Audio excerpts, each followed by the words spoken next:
Hi, my name is Kelsey Deutsch. This is my informational speech, and this is my audience.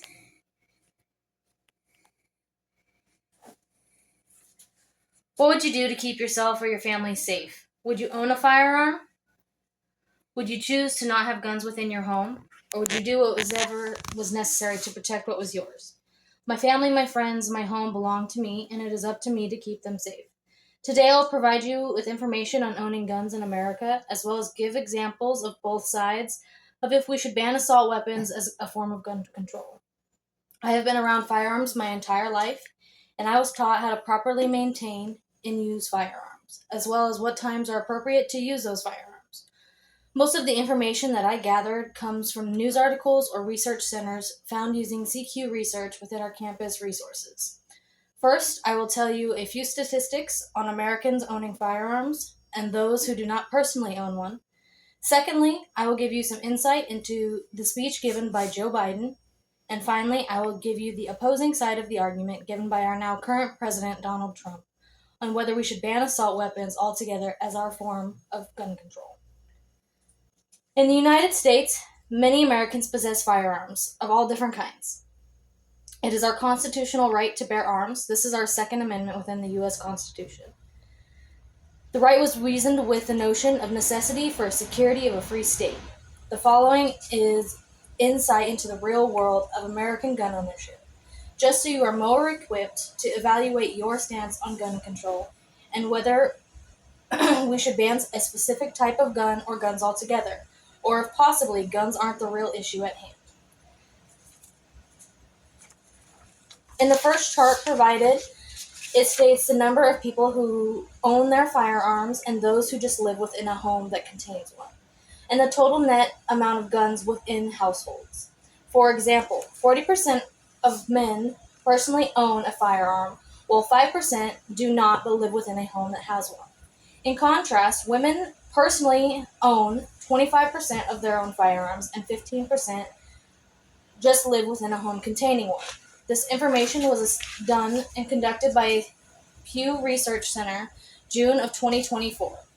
During the course of the same study conducted by Pew, the second chart provided, it states some reasonings behind people owning guns, such as protection, hunting, and employment. For example, 72% of people's major reasoning for owning a firearm is protection, while 19% say this is only a minor reason for that. As well as 7% of people own their firearm for work-related reasons, and 85% of people will say employment has no sway on them owning their firearms. However, in contrast, those who believe in owning a firearm are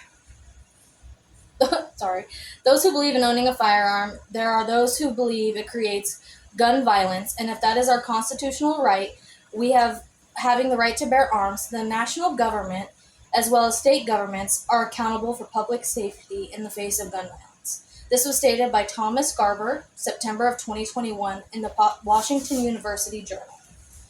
Many people believe guns or gun control are the issue in today's society. Supporting the idea of banning assault weapons, the article After the Nashville Shooting was published by ABC News March of 2023. This article, you will read about ex-President Joe Biden's support of banning these weapons, as well as his outrage with those who he feels are continuously ignoring the issue at hand. In any argument or debate, there are those for and against the topic of discussion. While mass shootings are occurring, many feel unsafe and emotions run high, feeling as though the weapons used are the issue, and the feeling this way is completely understandable.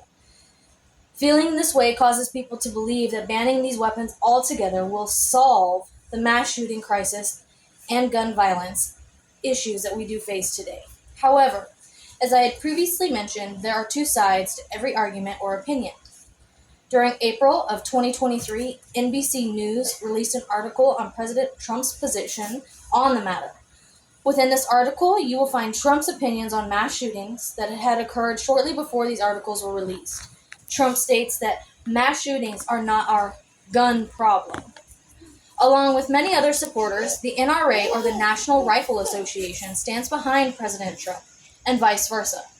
The NRA's stance is education and proper channels of receiving or using a firearm, basically stating guns cannot be the issue because they cannot operate alone. To them, this further proves that guns are not the issue that we are facing today. Rather, the people or persons behind the firearm that make today's world unsafe. To wrap things up today, we looked at some stats on American gun ownership, as well as we had a chance to hear the thoughts and opinions of two of our presidents on banning assault weapons as a form of gun control.